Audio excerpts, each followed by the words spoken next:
Hi. Hi, everyone. I'm hoping this is going to work. So when I was asked to do a talk or given a nudge to do a talk about design, I've talked about design at meetups, and it kind of inevitably comes down to theme builders and themes and content layout and all of that sort of stuff. So I wanted to kind of challenge myself when I was doing the research for this. So I haven't actually done this talk before or come across this material before, so it's all new to me, so forgive me if I stumble, and forgive me if I can't answer all of your questions, because this is a conversation that I have sort of just started. And I think in light of what Luke was saying about Gutenberg and the story starting quite effectively with the design team and the user experience team, this is a nice timing to start talking about how other people can affect and help build the WordPress ecosystem and the WordPress software as we know it. So just in case this is all really boring, lots of people have been showing pictures of their dogs and their cats and their animals. So this is my crew. This is my son Felix. This is me. This is my friend John, who photobombed us. And this is my cat Desi, who sits on my lap for half the time that I'm doing work, because she likes the warmth and she likes to steal my warmth bit. The other thing I wanted to just show was today I'm wearing the dinosaur in an astronaut suit dress, which I love, and I bought specifically for this event, which has nothing to do with my talk whatsoever, except that I liked it. All right, cracking on in. So WordPress is a unique product because, being open source, being around for so long, it spans a much bigger, it spans a lot more people than just, small business owners. We've got DIYers starting at WordPress.com as a free platform, just doing a blog. And it goes up to enterprise level with the team at, say, XWP and Human Made, making really large websites for large corporations and really turning WordPress on its head and using it as a content management system for really large projects that are exposed to everybody. So I wanted to have a talk about how you make a product that caters for all of those people and how we can continue to make it better. And so to do that, I've had a talk with a bunch of the team who actually make WordPress. But we'll get to that. So we're going to talk about, just touch on the basics of good design and what that means for software. We're going to take a little time history lesson through the WordPress interface. We're going to talk a little bit about what goes into the behind the design of WordPress. We're going to meet some of the team. We're going to hear some of their insights into the future, and I'm going to talk about how you guys can get involved. So before I move on, have we got designers in the room? Can I see hands of designers? Sorry that this isn't a straight talk on design. I apologise in advance. Have I got anyone whose time is donated or who contributes to the WordPress product at any part? So we've got Maeve. We've got other people, obviously Luke. I can't, is that? Ross, hi. Haven't seen you in a while. Okay, so we're going to talk a little bit about that as well. So good design is invisible, and this is something that I believe firmly, particularly when you're talking about apps and products that we use and that we need. And there's a few principles around that. We want it to be easy to use, and the learning curve is slight. We want the interface to be consistent and intuitive. We want the design elements to equal or rival current trends and expectations. And this is kind of talking back and swinging back into the idea that there's lots of kind of peer products for WordPress.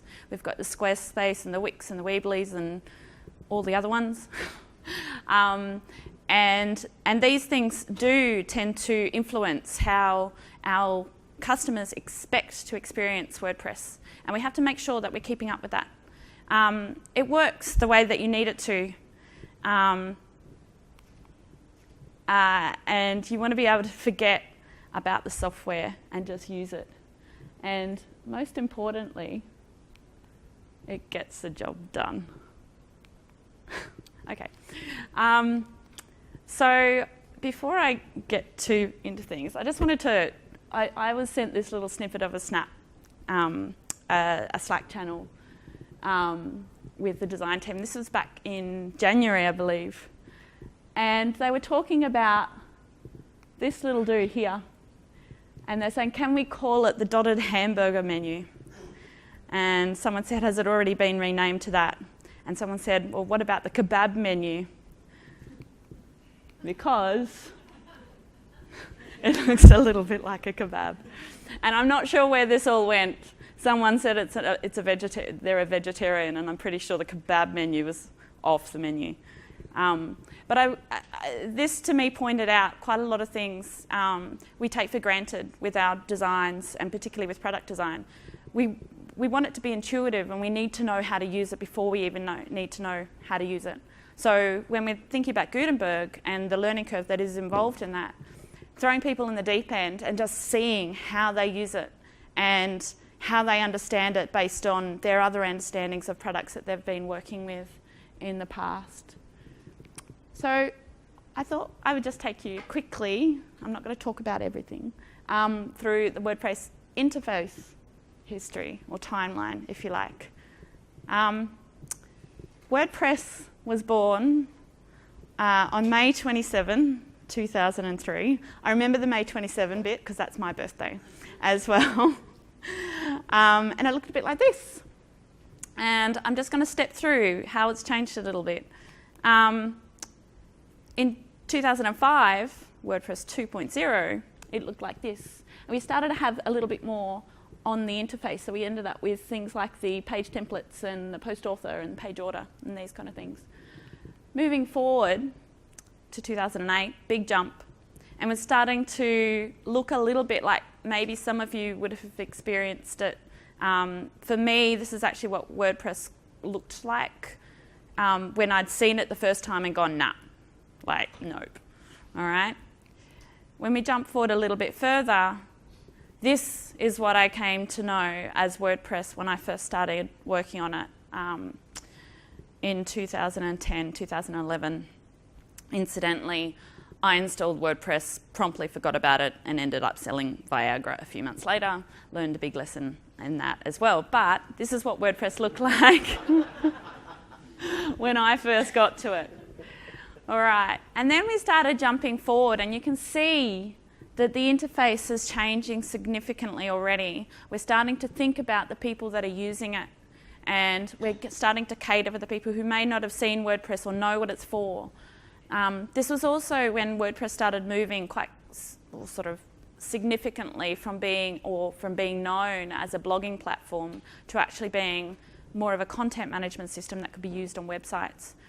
And we started calling it WordPress websites, not just blogs. And we started to introduce the idea of people being able to customize things a little bit more right from their first experience of the installation. So I'm going to jump forward a lot, I believe. 2013, Oscar. And now we're really starting to look like the WordPress that you guys would be more familiar with as well.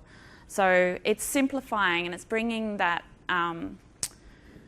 it's bringing in what we expect design to look like in the other applications that were being used in 2013. The aesthetic had changed, and so WordPress and the people behind WordPress have been making little subtle changes that you may not even realize that are happening, but they are, to make sure that the people who are using WordPress for the first time are experiencing a product that matches what they're used to with other kinds of applications.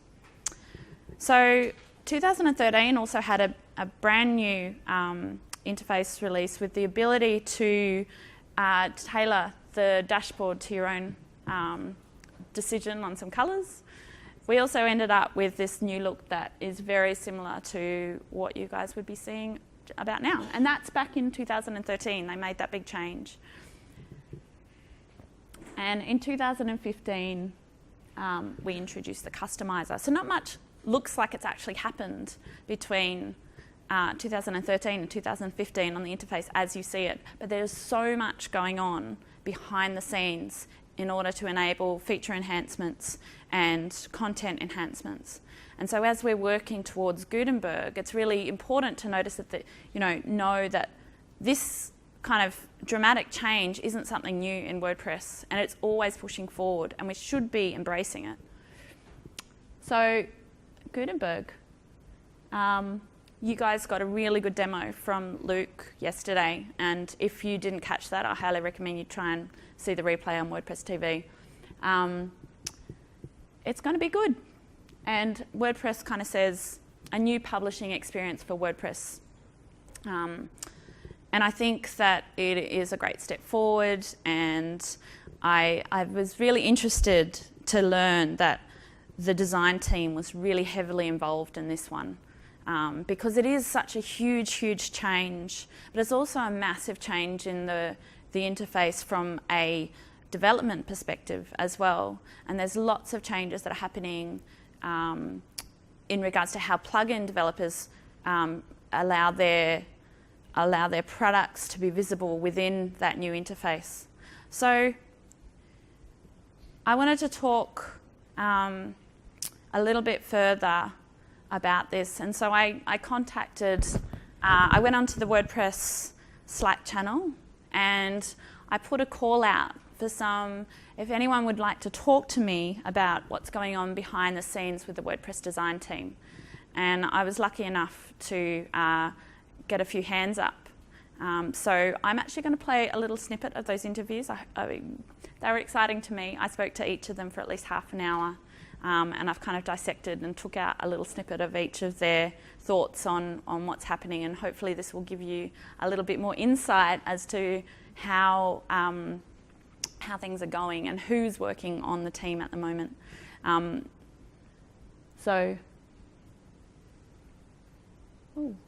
My audio's not working. Can someone help with my audio? Because the rest of it's audio. And that would be really bad if I don't have audio because I don't remember what they said. When you go and you try and create a WordPress talk on a subject that you don't really know well, it takes a whole lot longer. And if you try and put video in it when you're not a video editor and you don't have video tools, it takes longer again. So I'm not surprised I got technical difficulties here. That's Joshua Wold. He works with XWP, Luke's team, in the design team. I really want my audio. No. So there's audio. Oh. There's audio, and that's what a lot of people don't realize is... Okay. How do I turn it down? Yeah, so I'll turn it down where I am. I think you just have to press that button there. To start it? Play it, yeah. Okay. Actually, let's see if I can turn it here. No. Talk amongst yourselves. It does not surprise me. What a lot of people don't realize is... Okay. We're nearly ready to go again. Do you want to do the jazz hands, the dance that Roby spoke about yesterday or showed us yesterday? I don't have any jokes to tell. Sorry. We're about to hear from Joshua a little bit more about the team, but there's some stats up there. Particularly interesting is that, and what I didn't know about, is that it's mostly made up of people and businesses who donate their time to the project. I'm getting a little thumbs up that we should be ready to go. What a lot of people don't realize is there's not that many people working on Core. In the design team, you have 2 people full-time from Automattic, who they're being sponsored by Automattic, and then XWP part-time 1 person, and the rest are volunteering their own time. I think that's it. So for something that represents 30% of the internet, to have so few people working on it, so my call and Tammie's call and Monique and everyone else is, let's get some more people in here. Let's have 10 more people working on this, and then see where we can take that in 6 months or a year. So that's, I think, what I'd love to see is let's make this team bigger. Cool. So that was Joshua, who works with XWP, and we'll hear a little bit more from him shortly. So what are they working on? They're working on the core interface and design elements. They're working on feature design. They're working on plugin design. They're working on feature themes for the core and the special projects such as the WordCamp themes and the WordPress default themes. They're working on interface bugs and glitches, and they're working on a cool little thing called Dashicons, which is it's like a official WordPress icon set, and there's a whole bunch of them, and it's quite cute. If you actually wanted to get involved in the Dashicons, if you just wanted to have a little play at something and be involved in the WordPress design just in a little way, you can actually head over to the Dashicon style guide, and it gives you some instructions on how to get involved with that. I thought that was kind of cute.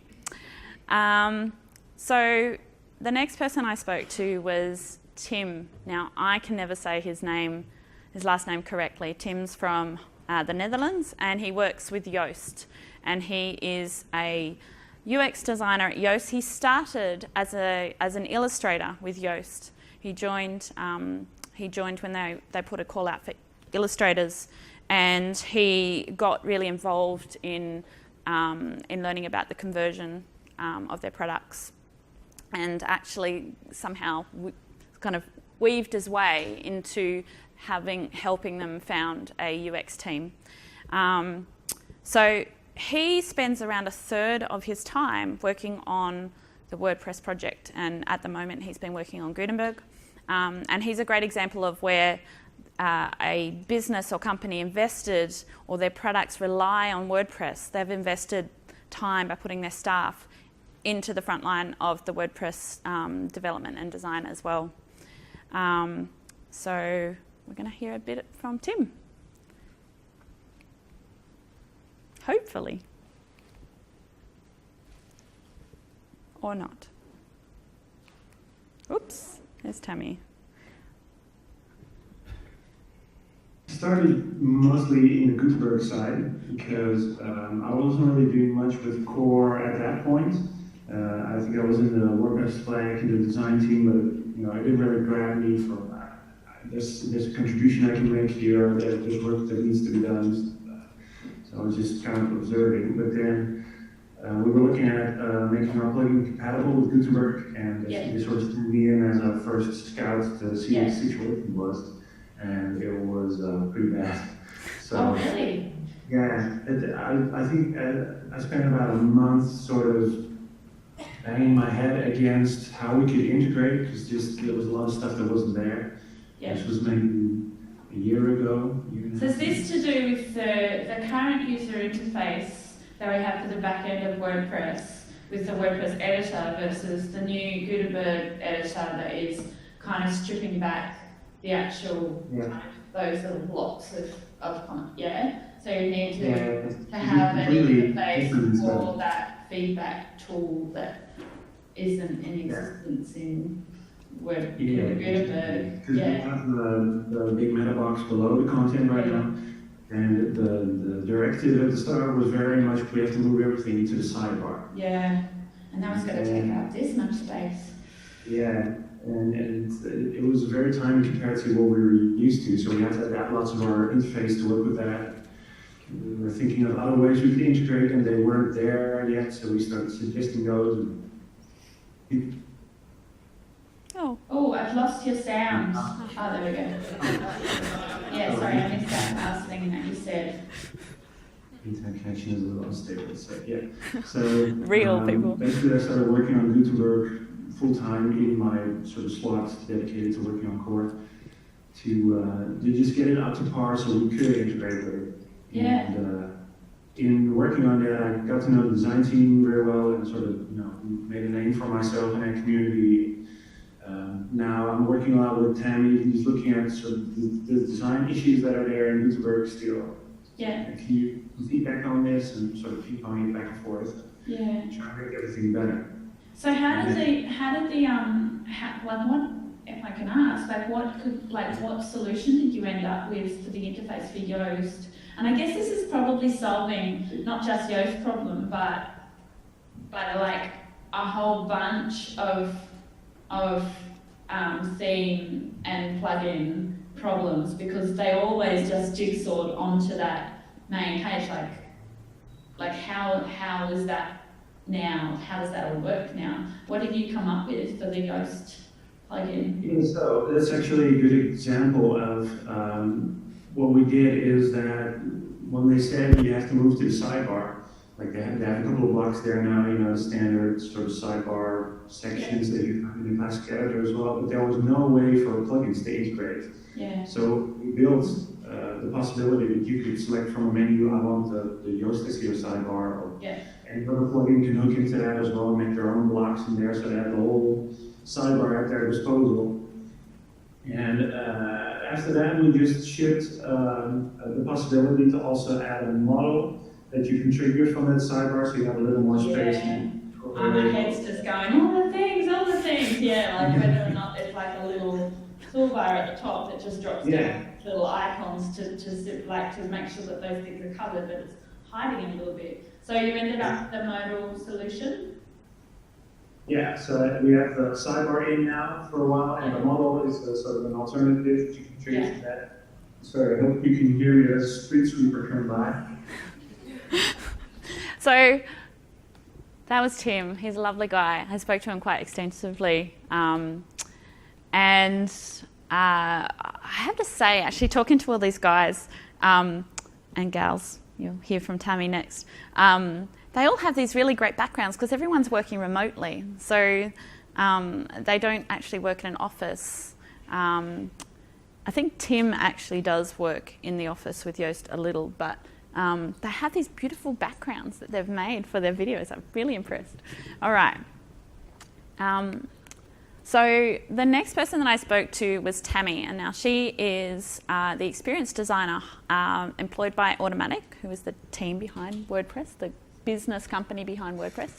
And as you can see, if I'm going to use all the things again, Tammie is pretty much that. So I don't need to go through her resume there. But she is just going to discuss with me something I prepared earlier, a little about how the design team has changed over the last few years and even the last few months. I hope. I really hope. Oops. Help. So the design team's been around for quite a long time. I don't have exactly the years, but it's been a very long time it's been around. I would say the past year and a bit or so, we've had quite a rejuvenation of that team. We now have 5 design reps. So it's a rep is basically someone that makes sure everything we change all the time. The best way to describe a team rep. So for a long time, there was just a few people coming in and out. The design team now is a lot more organized. Specifically, this year, a lot of that's happened. So we have a Trello board, for example. We have 2 meetings a week. We have a UI UX triage. We only do half an hour for that. Because it's like a short, sharp triage session. Just by regularly having that, we've got through a lot of core tickets. And we do that as a group, so that actually helps people who, a new designer coming to try, it's a lot to see, suddenly see that. So being able to go through as a group really helps people and helps with onboarding that. We also have a weekly meeting. Yep. I was just going to ask you, can I, so you mentioned the triage and the tickets. Are they coming from internal? Are they internal, or are they coming from just community members? Like, how is that? So everything's community. So basically, if you find something wrong with WordPress, what you do is you would log a bug, and you log a track ticket for that. We actually have an interesting situation where if you find something wrong with Gutenberg, you would log that on GitHub. So we have like a split reporting currently until the 2 things become one. But as a rule, if you find something with WordPress, you would make a track ticket, and that is how then finance would work. Okay. So those are the problems that you're solving, along with the core goals that you have. So those are bugs and enhancement. We also have focuses, which is Gutenberg. So the focus is editor, customizer, and theme under the banner of Gutenberg. So we also have each person on the design team, some of them are component maintainers, so they have a personal interest.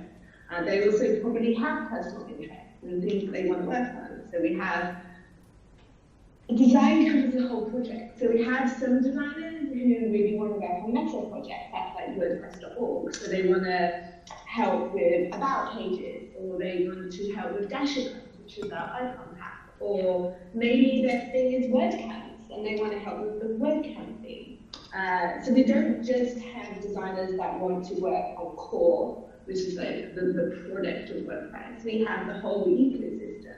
And that's kind of the interesting thing in design team. We span a lot of different, so design's a big word, and designers all have their own thing that they want to do. So that kind of is reflected in the design team as well. I hope that was interesting. Tammie's amazing, and she's very focused, and she's a very clever woman. And she has been working really hard on putting some structure into the design team, which I imagine is pretty hard when people are volunteering and have limited time and limited availability and don't know where to start. So she touched on new designers or new people coming in and wanting to contribute and kind of being overwhelmed at where to start. And so they're working really hard to make that a lot clearer, so that if you do want to get involved and just give something a go, work with the team to see how it all works. They're trying to make it easier for you. So the next person I spoke to was Joshua from XWP, and he is a product owner and a UX designer. Now, I actually asked Joshua quite a lot of things, and he covered off some of the stuff that we were talking about just now. But I wanted to get an idea of what his insights to the future were, and a snippet from him now. Again, hopefully, there's a nice little excited screen grab. Nope. Play. Just sort of step go back. What are your sort of thoughts on design and the WordPress space in general? How do you feel that it's moving, and how do you feel? I mean, when the theme, the talk I'm doing is beyond themes, so I think that while themes are important, like I guess it's like those core themes that get developed by WordPress itself. How far are they going to be pushed? That kind of stuff. I'm curious about that. So my personal perspective on this, and I've been trying to figure this out myself because I want to see where WordPress can go. As a system, WordPress did some things in the early days that were fundamental to making it unique and helpful for a lot of people. I mean, I built my life and my career on building websites around WordPress in some way or another. Yeah. I feel that in the last couple of years, WordPress is starting to lag behind other systems, but there's a reason for this. The CEO of Yoast wrote a long article a couple weeks ago about his experience building an open source CMS. Yeah. And all CMSs will, if it's open, it's inherently going to be more flexible. Yeah. If it's closed, it's going to be a better user experience, but you're going to be locked down to small verticals for what that closed CMS allows. WordPress is the biggest CMS out there, and it's extremely flexible. So it's always going to be harder to wrangle a good user experience in something that has to be open and flexible for a lot of different options. Yeah. So the observation I had from the CEO of Ghost was he was trying to build a flexible and vertically integrated system at once, and he realized that was a joke. He couldn't do both. So my perspective is we need to continue to embrace the flexibility of WordPress while trying to add a bit of design structure around that, but not veering into the other path entirely. Stay in the flexible path. So being more practical, I think there's ways we can make the ability to extend WordPress better. And a lot of Thank you, Joshua.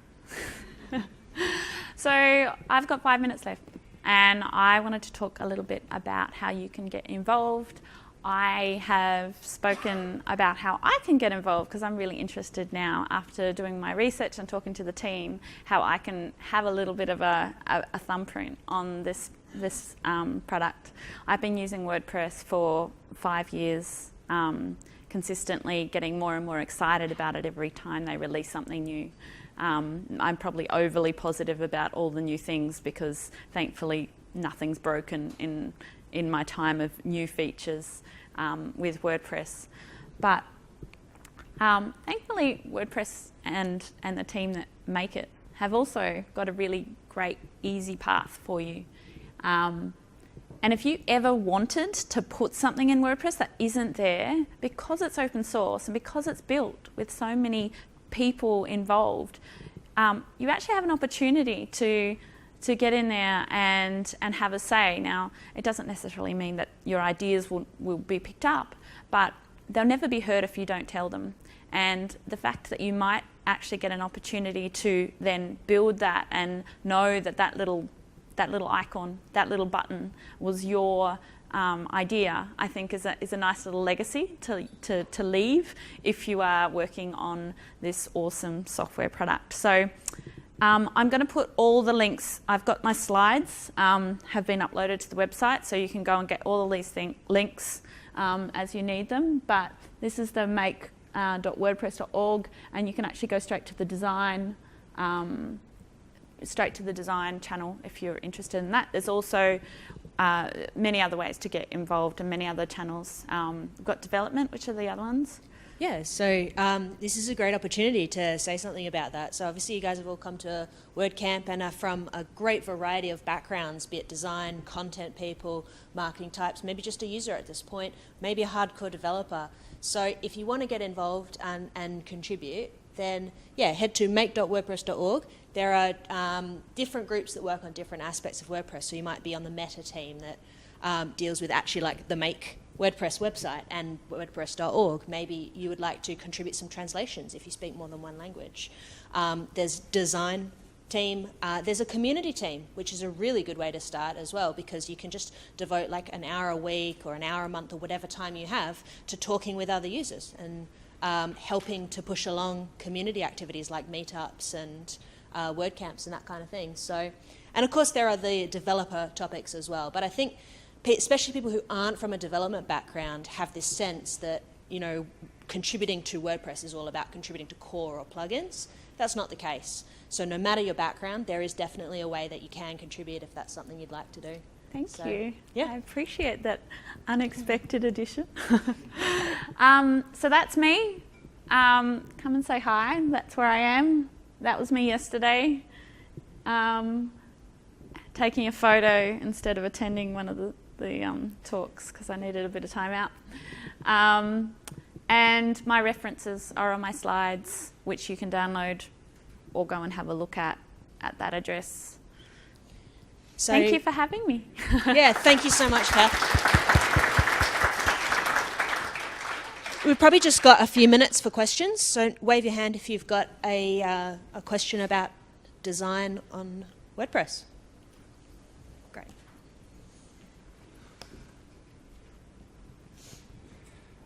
Yeah, you probably covered very well the Gutenberg sort of path in a way and most recent developments. Without actually trying to bring any negativity, I know there was a recent decision of a Jetpack to go into WordPress.org and has raised a lot of issues in terms of how is it designed and how the solution has been bolted together. Do you have any insight on that and say, you know, it must have been quite a bit of a discussion and leading into that decision that created quite a bit of design concerns? I actually can't answer that question. I did preface this with I may not be able to answer that question because I've just started researching how the team works and what those discussions are. But there is heaps and heaps and heaps of information available. One of the places that you can go to learn a bit more about those conversations that are happening is if you go to github.com/WordPress. There's like a kind of an archive of all those conversations and how it's actually affecting the deployment of the features into WordPress based on the feedback. I hope that helps. Any other questions?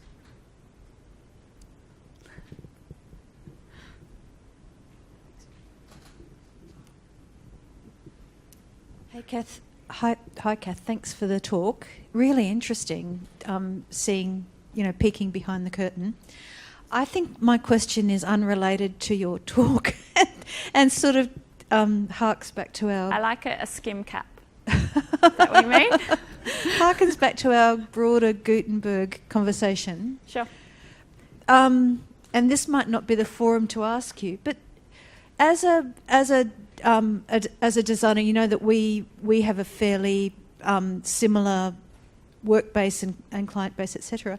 With Gutenberg in mind, what would you think that would you change your tech stack in any way in response to Gutenberg? What would your tech stack be going forward with Gutenberg? So, look, I've installed Gutenberg on a whole bunch of sites that we've built. And for those who don't know me well, I'm not a developer. I use as Judith says, a stack of tools in order to get the job done, and I have a developer and a number of people who help me on the jobs that need real development work. So what I have found so far is that it's not affecting the bones of your site. It's not changing your themes. The only sort of significant impact that I have considered, and we did touch on it during the panel, is that there's going to be more items that are more visible to our clients when they're putting things on their content pages that may need to be styled or get some attention from your team, whether it just be simple CSS changes and overrides to make sure that that your styles that you've set up in your themes, particularly if you've done them custom, do actually accommodate those new blocks and items that are there. But it's actually not too difficult. So when I design websites, one of the things my team does is we have this kind of HTML file that we whack into the text, into a text page, so a page, and we use the text editor, and we throw it in there, and then we see what it looks like. And it's got every heading, everything that sits on the page, every picture, every caption, all of those kind of pieces that is available in what we now call the classic editor. All of those are covered off, so we know that they're styled, we know what they're going to look like. So if the client decides they want to use an HR, it matches their theme. If they decide that they want to put an image on the page and they want a caption, the caption actually looks decent, because a lot of people don't cover that stuff off. So I think it's just going to be a case of slightly adjusting the styling of your theme to accommodate for the new content opportunities. It's not going to be changing your overall design of your websites, and I don't think your stack is going to change much. Does that answer your question? Cool. Is there anybody else that has a quick question to end on? One back here, and then we'll wrap up. Well, it's not a question, but it's an invitation to join the support aspects of WordPress, which is where I participate. Now, I do a little bit on the Slack chat, but a lot more on the WordPress org/support. And there's a little bit of everything. People come up saying, how can I do this? Or I've been hacked, what do I do? And,